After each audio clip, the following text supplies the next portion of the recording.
Bismillahirrahmanirrahim. Assalamualaikum warahmatullahi wabarakatuh. Perkenalkan, nama saya Muhammad Farid Syamsuar, kelas PTKB dengan NIM 220950272, angkatan 2020, jurusan Teknik Informatika dan Komputer, Fakultas Teknik Universitas Negeri Makassar. Pada video kali ini merupakan mata kuliah dari Sistem Operasi Komputer yang dibimbing oleh Pak Suartono Eskom Mkom dan Andi Rahmat B SPD MPD. Pada video kali ini kita akan membahas mengenai materi tentang memori virtual. Adapun pokok pembahasannya yang pertama konsep file, 2 metode akses, 3 struktur direktori, 4 file sistem mounting, 5 file sharing, dan 6 proteksi. Yang pertama konsep file. File adalah unit penyimpanan logika yang diabstraksi sistem operasi dari perangkat penyimpanan. File berisi informasi yang disimpan pada penyimpanan sekunder seperti magnetic disk, magnetic tape, dan optical disk. Nah, adapun konsep file, yang pertama atribut file. Sebuah file mempunyai atribut yang berbeda secara sistem operasi satu dengan lainnya, tetapi secara umum terdiri dari yang pertama nama. Informasi disimpan dalam bentuk yang dapat dibaca manusia. Yang kedua, diperlukan sistem yang mendukung tipe yang berbeda.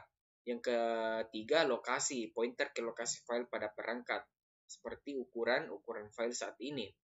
Yang keempat, proteksi atau mengontrol siapa yang dapat membaca, menulis, dan mengeksekusi. Yang kelima, waktu, tanggal dan identifikasi user, data untuk monitoring proteksi, security, dan penggunaan. Informasi file disimpan dalam struktur direktori yang diatur oleh disk. Yang kedua, operasi pada file. Sebagian file data abstrak perlu didefinisikan operasi yang dapat dibentuk oleh file. Terdapat 6 operasi dasar yang disediakan sebagai sistem CAL. Yang pertama yaitu membuka file, menulis file, membaca file, reposisi dalam file, menghapus file, memotong file, open FI, mencari struktur direktori untuk entry FI dan memindahkan isi entry ke memori, close FI, memindahkan isi entry FI di memori ke struktur direktori pada disk. Yang ketiga, tipe file. Nah, kita bisa lihat di sini gambar beberapa file tipe, usual extensions dan function. Yang keempat, struktur file. Tipe file juga digunakan untuk menunjukkan struktur internal dari file. File tertentu harus konfirmasi ke struktur yang dibutuhkan yang dimengerti oleh sistem operasi. Beberapa sistem operasi menggunakan sekumpulan sistem pendukung struktur file dengan sejumlah operasi khusus untuk memanipulasi file dengan struktur tersebut. Hal ini menjadi kelemahan pada sistem operasi yang mendukung struktur file lebih dari satu. Jika sistem operasi menentukan 10 struktur file berbeda, maka perlu menyertakan kode untuk mendukung struktur file tersebut. Yang kelima, struktur file internal. Secara internal, sistem disk mempunyai ukuran blok yang ditentukan oleh ukuran sebuah sektor. Semua disk input-output dibentuk dalam unit satu blok atau physical record yang berukuran sama. Ukuran physical record tidak tepat dengan panjang logika record. Logika record mempunyai panjang yang bervariasi. Metode akses. File menyimpan informasi.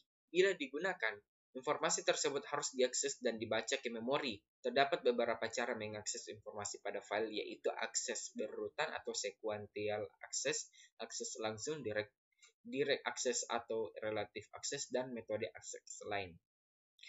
Nah, yang pertama akses berurutan atau sequential access. Akses berurutan merupakan metode akses paling sederhana. Informasi pada file diproses secara berurutan atau record diakses setelah record yang lain. Metode akses ini berdasarkan model tape dari suatu file yang bekerja dengan perangkat sequential access atau random access. Nah, kita bisa dilihat di sini gambar akses file berurutan. Selanjutnya, akses langsung atau direct access. File merupakan logika record dengan panjang tetap yang memungkinkan program membaca dan menulis record dengan cepat tanpa urutan tertentu. Metode akses langsung berdasarkan model disk dari suatu file, memungkinkan acak ke sembarangan blok file, memungkinkan blok acak tersebut dibaca atau ditulis. Nah, kita bisa lihat di sini gambar mengubah akses berurutan menjadi akses langsung. Yang ketiga, metode akses lain. Metode akses lain dapat dibangun berpedoman pada metode direct access. Metode tambahan ini biasanya melibatkan konstruksi indeks pada bentuk file. Indeks seperti indeks pada bagian akhir buku, berisi pointer ke blok-blok tertentu. Untuk menentukan masukan dalam file, pertama dicari indeks, dan kemudian menggunakan pointer untuk mengakses file secara langsung dan menemukan masukan yang tepat. Selanjutnya itu struktur directory. Nah, directory adalah kumpulan titik yang berisi informasi tentang semua file. Beberapa sistem menyimpan ratusan file pada disk, ratusan gigabyte, untuk mengatur semua data menggunakan organisasi yang dilakukan dalam dua bagian. Ini adalah gambar contoh directory. Pertama, sistem file dipecah ke dalam partisi yang disebut dengan mini disk atau volume. Setiap disk pada sistem berisi sedikitnya satu partisi merupakan struktur low level di mana file yang directory berada.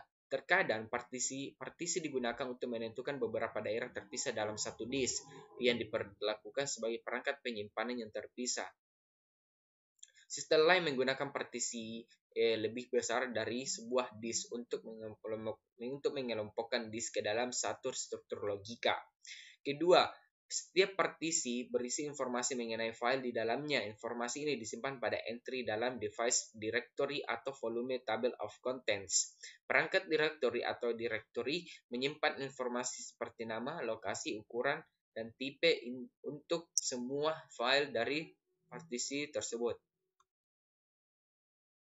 Nah, informasi yang terdapat pada directory adalah nama, tipe, alamat panjang saat ini, panjang maksimum, tanggal akses terakhir, tanggal perubahan terakhir, ID pemilik, informasi proteksi. Nah, adapun beberapa operasi yang dibentuk pada directory. Ada yang pertama mencari file, membuka file, menghapus file, mendaftar suatu directory, mengubah nama file, dan melintasi sistem file. Yang pertama, directory satu level. Directory ini hanya terdiri dari satu directory untuk setiap user. Pada directory jenis ini terjadi permasalahan penamaan dan pengelompokan berdasarkan user. Ini kita bisa lihat di sini gambar directory satu level.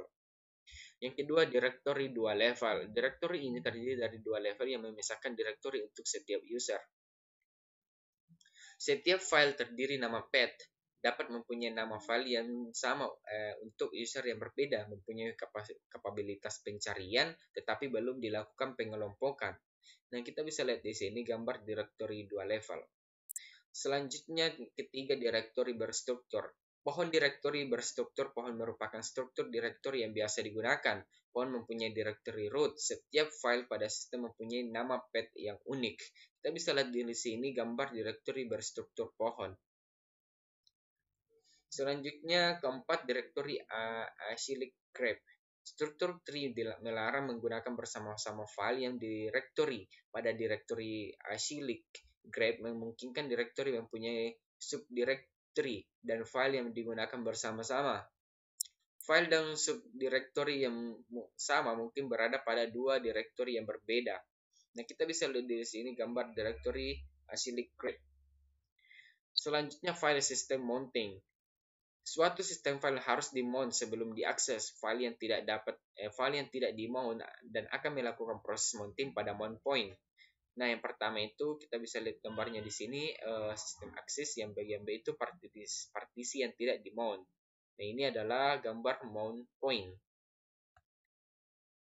Nah, selanjutnya yaitu proteksi. Yang pertama, tipe akses. Mekanisme proteksi dengan tipe akses file terbatas yang dapat dibuat. Beberapa operasi yang disediakan yang pertama membaca file, menulis ke file, menjalankan file, menambah isi file, menghapus file, dan melihat nama dan atribut file.